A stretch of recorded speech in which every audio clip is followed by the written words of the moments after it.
Hello and welcome दोस्तों। Team India की टी20 opening एक बड़ी प्रॉब्लम है और शायद जिसकी वजह से ही टीम इंडिया को पिछले 2 टी20 वर्ल्ड कप गंवाने पड़े हैं। इसके लिए टीम इंडिया ने डिफरेंट परम्यूटेशन कॉम्बिनेशन भी ट्राई किए हैं, लेकिन ये प्रॉब्लम जस की तस बनी हुई है।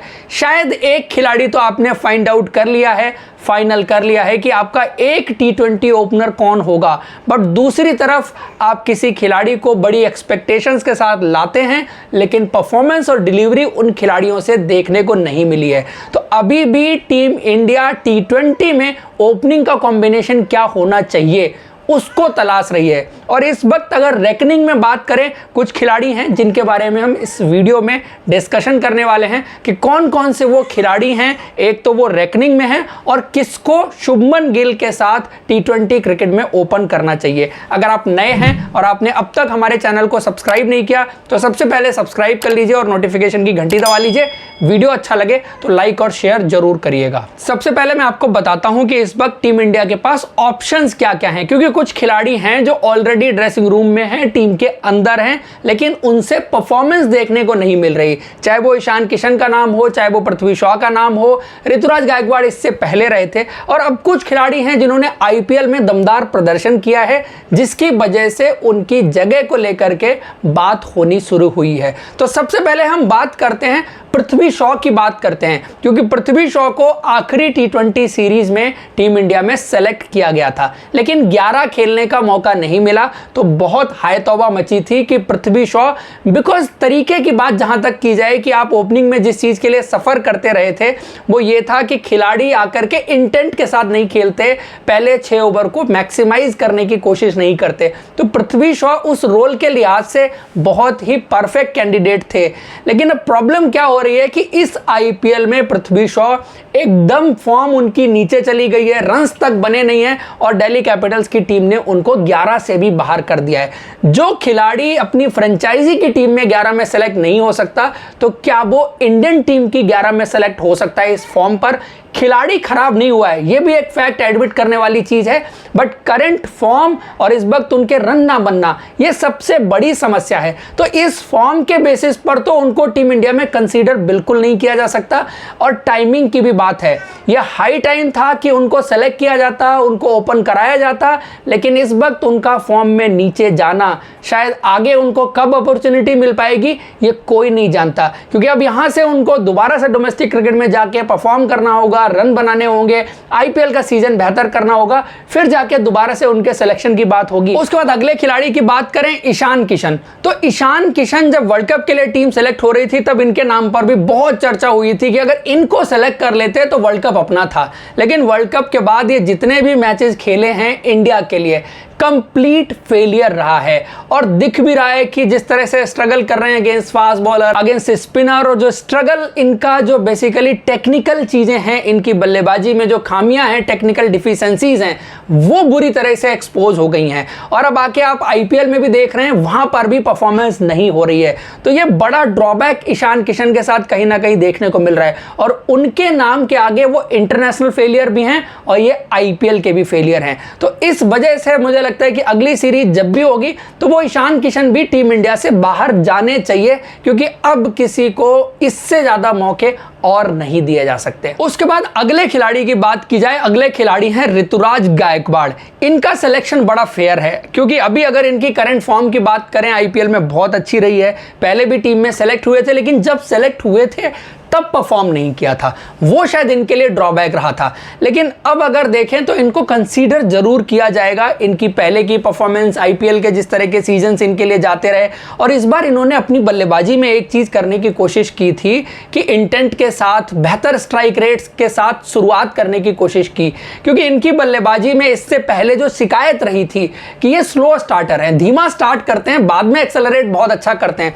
तो शायद उस एस्पेक्ट को इन्होंने ठीक करने की कोशिश की, शुरू में कुछ मैचेस बहुत अच्छे गए, लेकिन धीरे धीरे करके ये पुराने तरीके पर लौट आए हैं। और तीसरी चीज जो इनके लिए शायद फेवर में ना जाए, इनका राइट हैंडर होना, because at the top team मुझे नहीं लगता है कि सिर्फ 2 राइट हैंडर या 2 लेफ्ट हैंडर के कॉम्बिनेशन को प्रेफर करेगी। हाँ, एक चॉइस है कि आपके पास यही 2 हैं तो फिर आप 2 लेफ्ट हैंडर या 2 राइट हैंडर के साथ जा सकते हैं, लेकिन अगर आपके पास बराबर का विकल्प मिलेगा तो राइट और लेफ्ट कॉम्बिनेशन की तरफ हमेशा टीमें देखेंगी, क्योंकि एट द टॉप अगर लेफ्ट हैंडर आपके पास है, in the middle left hander आपके पास है, और आजकल T20 क्रिकेट जिस तरह से चलती है, मैचअप्स का गेम जिस तरह से चलता है, उसमें आपके पास अच्छा कॉम्बिनेशन होना बहुत जरूरी है, लेफ्ट राइट बैट्समैन होना बहुत जरूरी है, क्योंकि लेफ्ट हैंड स्पिनर को टैकल करने के लिए, लेग स्पिनर को टैकल करने के लिए आपको लेफ्ट हैंड बैट्समैन कई बार बहुत एडवांटेज देता है। सो अब लेफ्ट हैंड बैट्समैन की बात करते हैं जो इस वक्त रैंकिंग में हैं, ओरिजिनली जो रैंकिंग में है उसमें सबसे पहले मैं नाम लूंगा वेंकटेश अय्यर का।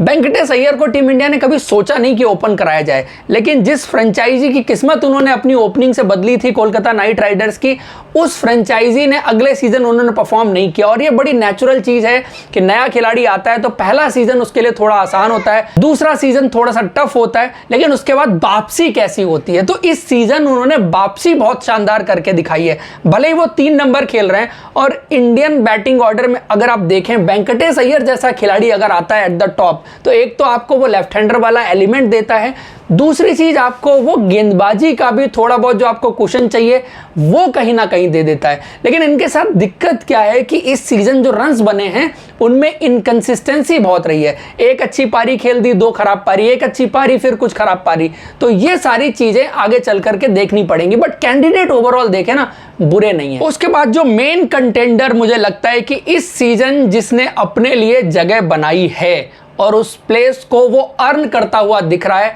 मैं बात कर रहा हूं यशस्वी जायसवाल की। जिस तरह से वो खेले हैं, पूरा होम सीजन उन्होंने अपने नाम किया।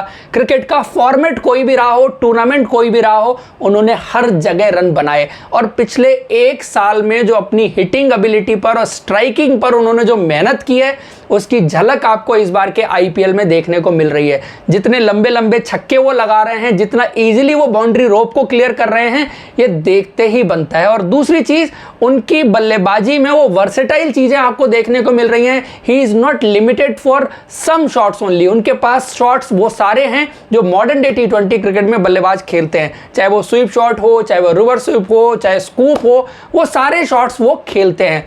तीसरी और सबसे इंपॉर्टेंट चीज जो इंडियन टीम को चाहिए, इंटेंट। जिस इंटेंट के साथ वो क्रिकेट खेल रहे हैं, कुछ मौकों पर उन्होंने जॉस बटलर को भी ओवरशैडो किया है। और अब धीरे धीरे करके जो इस सीजन की परफॉर्मेंस है वो डे बाई डे बेटर होती जा रही है। एक्सपीरियंस और एक्सपोजर जो इस सीजन उनको मिल रहा है वो इनवैल्यूएबल होने वाला है।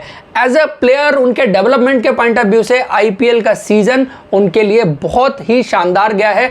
और जिस तरह से अब इनिंग कंस्ट्रक्ट करना उन्होंने सीख लिया है, ये बहुत आउटस्टैंडिंग चीज रहेगी इंडिया के पॉइंट ऑफ व्यू से, कि अर्ली ऑन आकर के आपके क्विक ऑफ द ब्लॉक आप स्टार्ट करें और उसके बाद according to the match, game situation के हिसाब से आप खेलते जाएं, कब कौन से गियर में बल्लेबाजी करनी है। तो इस चीज का जो सेंस है ना, ये आपको खेल खेल करके ही आता है, बाय द एक्सपीरियंस आता है, बाय द टाइम आता है, जो चीजें इनके साथ इतनी अर्ली एज में दिखाई देने लगी हैं। तो मुझे लगता है कि शुभमन गिल के साथ यशस्वी जायसवाल, ये मिलाप अच्छा हो सकता है। शुभमन गिल एक तरह की क्रिकेट खेलते हैं, ये quick off the block start कर सकते हैं, और जब पावर प्ले अच्छा बन गया तो उसको मैक्सिमाइज कैसे करना है वो भी ये दिखा रहे हैं।